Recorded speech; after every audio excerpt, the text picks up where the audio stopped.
Moni ndine Jackie. Ndiye lero tukupita dziko lomwe sitinapiteko. Tukupita ku Algeria. Dziko limene linalumikizana ndi Morocco ku North Africa, komanso mbali ina inalumikizana ndi Sahara Desert. Kwinaku nkukalumikizana ndi nyanja. Ndi Morocco ndi dziko loti kwambiri amakula chi Arabic, komanso weekend yawo imakhala Friday ndi Saturday osati Sunday. Anthu ake ali ndi chikhalidwe chawo, anthu mukapitako mayembekezereka kuti muzitsatira lamulo lawo osayerekeza kupanga tina take osadziwika bwino ngati ma building amene ali aboma nkosaloledwa kujambula ma building aboma. Komanso ndi dziko loti lili medium, silolemera kwambiri silosauka, lili pakatikati. Ndi nkhani yathu ndiyokhudza ndege iyi, ndiye tatengani chakumwa tenticheze. Air Algerie 6289 Boeing 737. Nkhani inachitika chaka cha 2003 pa 6 March 2003.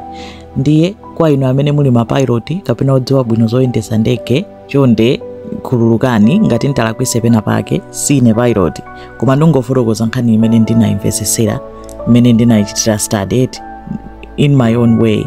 Ngati pali pofunika kuonjezera kapena kukonza mukhoza kuonjezera. Dziko la Algeria linagula ndege iyi Air Algerie flight 6289 Boeing 737 mu chaka cha 1983.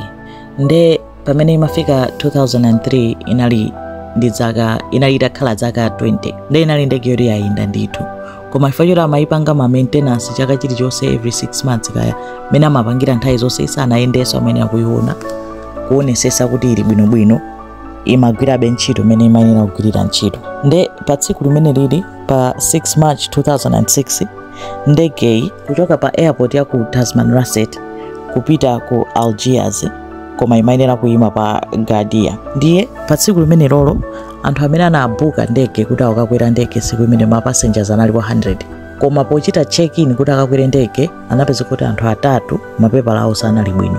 Nde anakaniza kukwera ndege ija, nde munakwera ma passengers 97. Pa 97 ipo crew, tinena kuti pa crew panali anthu 6, captain, pilot, amamutcha first pilot, ndi crew anthu 4. Pa crew ponde kuti anthu ena ndi ngati ma air hostess atatu ndi mmodzi amamuti chief crew member amene amamutchwaso kuti purser.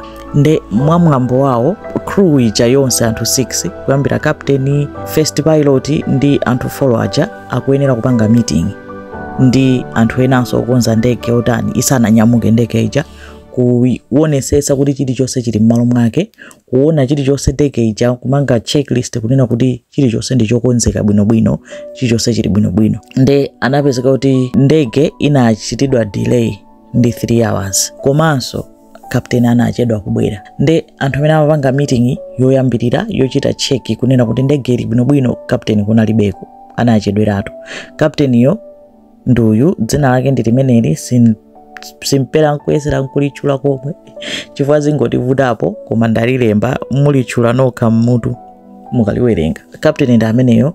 First pilot ndi mzimayi uyu amene dzina lake ndi Fatima Yusuf. Ndi anthu awiriwa ndi amene anali in charge of kuyendetsa ndege. Amene anali captain yo ndi captain amene ndi mlamuliro wa zonse mkatimo. Nde Fatima anafika mu nthawi yake pilot, analandira checklist ija, anazungulira ndege kuona kuti chilichonse chili bwinobwino.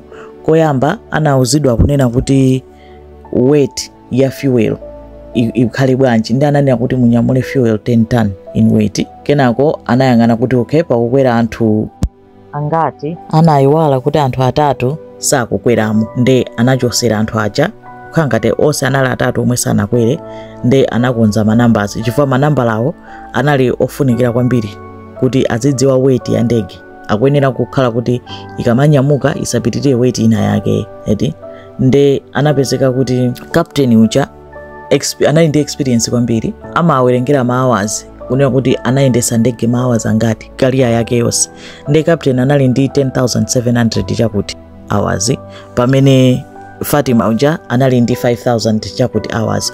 Koma Fatima anali kuti ndege yomwe amayendesa kwambiri inali imene iyi Boeing 737. Nde anapezeka kuti Fatima wapanga ma checklist onse, akonza za ma weight ya ndege chani, mpamene chani amayenera no kupanga no meeting ina yotani yogwirizana kuti aliyense apasidwe ntchito yake. Kuna kuti kapteni ngati ukuyendesa ndege ndiwe kapteni ndiye kuti iweyo kuyendesa, pamene amene sakuyendesayo azikhala nkumayang'ana zina kunena kuti apapa speed ikuyenda bwino kapena tafika height yoyenerera kapena basi kuyang'ana chilichonse kuti chikuyenda bwino.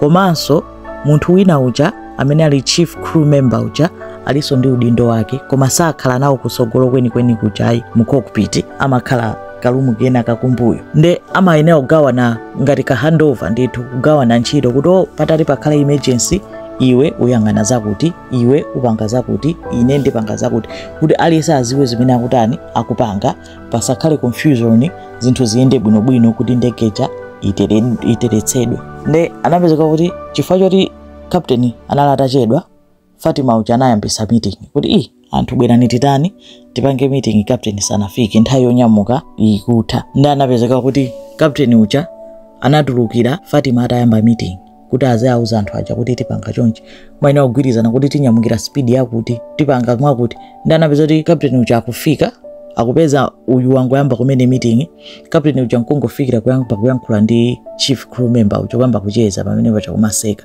Nde anamusokoneza Fatima uja panga meeting ija. Nde Fatima uja anangosiya, anapeza kuti meeting ija sinapangike. Anthu anakwera ndege ija, akwera ndege, mmodzi mwa anthu amene anakwera ndege naye soja wina wake. Nde isananyamuke ndege amapereka kayi ma instructions kuuza anthu kunena kuti ati kuchitike emergency mukuyenera kutani, mukuyenera kutsata ndondomeko wanje. Amakhala ndi kabuku ndithu kuti aliyense awerenge akuonetsani pamene pali chiujene, oxygen, mask ichani. Koma soja uyu samamvesera, anakhala kumpando wako mapeto, anayendeza ka 28 anangokhala kumapanga zake pamenepo. Anthu anauzidwa aliyense amange seatbelt imene amapangira mu ndege. Uyo sana mange ndi seatbelt yomwe anangokhala nayeso kamaganiza bwanji. Anthu aja anakwera ndege, kapteni uja anala kucheza bendi crew member uja anakakhala ku cockpit kuja komwe nira kuyamba kuyendesa.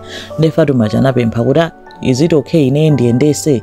Nde kapteni uja anati yendesa, it's okay. Kapteni uja nkumuyita ana crew member uja kuti bwera tizicheza kutsogolo konkuja. Crew member sakuyenera kukhala kutsogolo, akuyenera kukhala kumbuyoku azipanga ntchito yake kupanga zina. Nde anapeza kuti anakhala anthu atatu kutsogolo kuja, Fatima uja akuti ayendesa, anthu awiri wakucheza. Pamene ndi nthawi yonse ndi ya crucial kwambiri, kapteni akuyenera kumayang'ana kunena kuti zikuyenda bwino, tikunyamuka bwinobwino, fa nthawi yoti ndege ikunyamuka kupita mmwamba ndi nthawi yoti ikutera ndi nthawi yoopsa kwambiri pa kuyenda kwa ndege. Nde anapeza kuti aja wakucheza. Nde Fatima uja after kupereka ma instructions anapempha clearance kuchoka ku air traffic control kuti tikoza unyamuka. Anauza kuti mkoza unyamuka. Nde ndege inanyamuka kwamba kuyenda basi paja, inayenda basi speed mpaka na ma speed also amawerengera ma notes. Anayamba kukwera mwamba, inangoti yangokwera mwamba sinatenge nthawi, within 2 minutes panangomveka chisaundi chophulika ngati chinthu china chake chaphulika. Sound yo inamveka ku airport, inamveka so mu air traffic control. Amundege also anachimva chisaundi chicha, ndi aliyense anatutumuka kuti ndi chani. Nde anthu anaona kuti engine yaku manzere inapanga utsi wa black.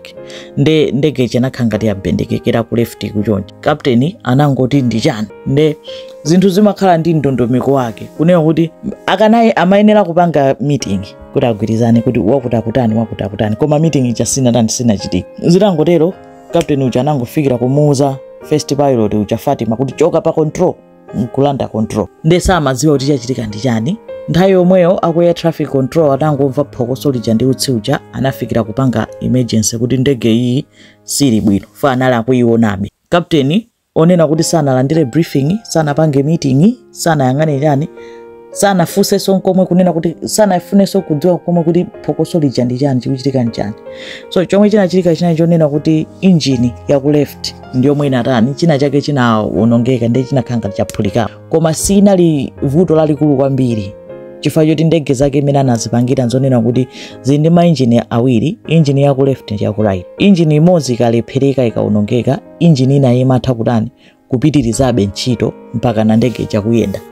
Nde vuto lomwe linachitika mu engine mucha linachitidwa contain. Inde munayakhala ngati mwatentha kwambiri, koma ndege imayendabe ndi engine ya ku right. Koma kapteni uja chifukwa choti anangofikira kutenga control kunena kuti ndaitenga ndi amalimba nankunena kuti ndege ija ikwere mmwamba kwambiri momwe afufuze kunena kuti phokoso lija linali chani nde sana mutumeso Fatima uja kuti kapena panga chani anangomulanda kuti chokapo ndiyendesa ndi china chomwe anayiwala kupanga anayiwala kuchita retract landing gear imene lidzimateyala za ndege zija ndege ija ikanyamuka ikafika pena pake akuyenera kuwatani kwa bwezeresa mateyala acha kuti alowe nkati amene amachoti landing gear nde sana lowese nkati landing gear nde sizinathandize chifukwa chonena kuti imakhanga kuti dzimateyala zadzikuokera ndege ija pansi komanso kunali kukutentha kwambiri siku limene ndi akuti kukakhala kuti kukutentha ma air particles kanditena kuti mpweya umakhala ochepa ndi ukakhala ochepa suthandiza kukankha ndege ija kuti ipite mmwamba ndesi kumene kumatentha kwambiri ndi amafunika mphamvu kwambiri kuti ndege ija ipite mmwamba ndi captain amangolimba nakunena kuti ndipitise mmwamba osamuza osachita ma instructions ena ali kuti iwe panga zakuti anangola samayenera nkumulanda Fatima imwe uja control Fatima janali confused Fatima nkumafusa kuti ndenditani kenako anafusa kuti ndipange retract landing gear kutanthauza kuti ndilowese nkati mateyala captain sana muyankhe anafusanso kachiwiri captain sana muyankhe ndi captain uja anayamba manena kuti tasiya control usagwire zoongolero Fatima jankumayankha kunena kuti sindinagwire zoongolero anamuuzanso kachiwiri tasiya zoongolera iyo chanere sindinagwire zoongolera uja crew member chief crew member amayenera kukhala poti nayenso adziyang'ana kuti kodi pakulakwika mpati vuto lachokera pati koma chifukwa choti anali kutsogolo sanali pamalo pake ndege ija ikugwedera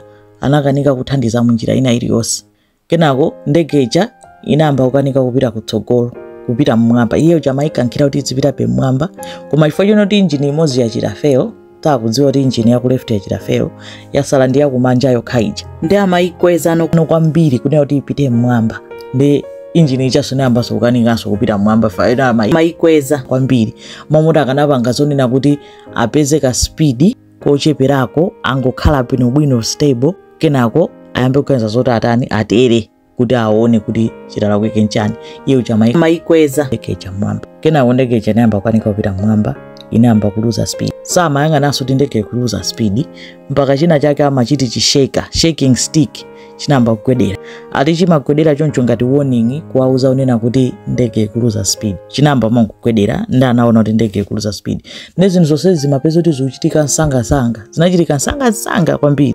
m'maminitsi ochepa kwambiri ndi panalibe nthawi yoti kuganizanso bwinobwino kuti utani kenako Fatima uja anayimachita contact air control kunena kuti tili ndi vuto we have a problem kenako ndege ija inayamba kuwapatsa warning yake imanena kuti do not sink akuti do not sink yamatanthauza kuti mukuyenera kukhala kuti ndege yakwera yafika pa height ina yake kaya ndikati altitude ina yake 900 feet above ground koma ikapanda kufika mu nthawi ina yake imakhala kunena kuti mukuluza speed mukhoza kuchita ngozi ndi analandira warning imeneyoyo koma captain amangomveka kumuuza Fatima uja kuti utasiya usagwire chiwongolero Fatima uja amayankha kuti sindinagwire chiwongolero ndi anafusanso kunena kuti ndikoke ndibwezerese engine gear landing gear kuti abwezerese mateyala captain sana muyankhe ndege inagwa inaluziratu speed ndikugwa inakhwekhwereka ulendo wautali inagwa inafikira kumbuyo ndi chifukwa inafikira kumbuyo mafuta anatayika ndege ija ndikuphulika nthawi yomweyo anthu ndikufera pomwepo nthawi yomweyo pompo zinangochitika zonse zinachitika msangasanga anapezeka kuti within 3 minutes afaya ndani anali pompo chifukwa chonena kuti anayitanidwa ndege ija ikadali mmwamba atayiona zomwe imapanga mmwambamo ndi anafika pompo sangasanga koma zinali too late koma modabwitsa anampeza munthu mmodzi ali panja koma anali ali chikomokera anamutenga munthu uja ndiye khayo anapulumuka out of anthu onse 103 anapulumuka munthu mmodzi munthu wake anali munthu soja uja anangokhala sana ike seat belt uja amangopanga zake samatsatira malamulo aliyesa anatsatira malamulo anayika ma seat belt yake anamvera pamene popo iye yekha anangokhala ngati kuti anaibe nazo ntchito anala kupita ku base kwake sanatsatire lamulo lililonse mmene ndege ija inazamenya pansi paja kuti pha inatseguka inavundukuka iye uja ndikumuvungira uko anangoti kuvungidwa ndege ija ndikuphulika ndemonse imaphulika iye uja atagwera uko moto uja sunamukhudze. Anadzidzimuka next day, anali bwinobwino, anakhala bwinobwino. Nde anthu amene anapulumuka ndi atatu anakanizidwa kukwera ndege chifukwa cha mapepala aja ndi soja amene sanamvere kukhala usamanga seatbelt. Anthu ena onse anamwalirira pompo. Nde inali ngozi yoopsa, kunali kufufuza kuti chapangisa ngozi iyi ndi chani. Mpakana kunali chi-inquiry, chi-investigation choopsa chodabwisa chomvesa chisoni, so iti kuti anthu 102 kumwalira. Inali ngozi yoopsa. Nde conclusion yawo inali yonena kuti ngozi inayambisa vuto ndi engine ya ku left, koma engine payoka sikanagwesa ndege. 40 yomwe anayipeza kwambiri inali mwa captain anabweresa chisokonezo ndi confusion pagulu. 1 anabwera mochedwa, 2 sanapange meeting kuti akhale ndi checklist kuti uyu apanga chani. Akanatero ndi kuti mose kumachitika ngozi chimaphulika engine chicha, bweza aliyesa akuziwa kuti tiyangane ichi. Mwina akanadziwa msanga kuti ndi engine ya ku left yapanga zonsezi, ndi kuti titani, ndi kuti tipange mwapo. Palibe amene anatero chifukwa anapeza mumakhala voice recorder yomwe imamvesera zonse zomwe amayankhula kuti iye aphulika yatani, koma chi voice recorder cho chimakhala chilipobe. Ndi ankawamvesera ndezo sezo zomwe amayankhula nazo, samati ayi ndikokera ndingiya iwe chotsa manja ako pa zochandi zonsezo anazimvesera kuti zomwe zimachitika mu ndege ndizi pakati pa captain ndi first pilot wake amene ali Fatima. Nde anaona kuti Fatima yamapanga zolondola, koma captain ndi amene anali confused fayoti amapanga zake amacheza mamoto aziyangana kuti ndege ikupita tikuyenera kuyenda speed yanji kapena chani. Mose inayamba kukhanga tikugwedera ikugwa, palibe amene anamveka kwa kuti kapena tacheka kuti engine ikutani kapena speed ikuyenda bwanji. Amangoti tasiya chogwirira nditenga ndini. Anaonanso kuti samayenera kumuchosa Fatima uja poyendesa ndege chifukwa Fatima ndi amene anayitenga ndege ija, iye ndi amene ali in control. Captain akanakhala pamene analipo nkumachita cheke kuti kodi chalakwika nchani, nkumapereka ma instructions kuti panga mwakuti, koma sanapange zonsezo. Ndipo Fatima atanena kuti ndibwezerese landing gear mateyala alowe nkati, captain amayenera kunena kuti chifukwa chimene chochonso chinapangisa kuti ndege igwe, chifukwa chonera kuti sanabwezerese, sanamumvere. Nde according to malamulo awo Fatima sakanangopanga yekha opanda kulamulidwa ndi flying pilot.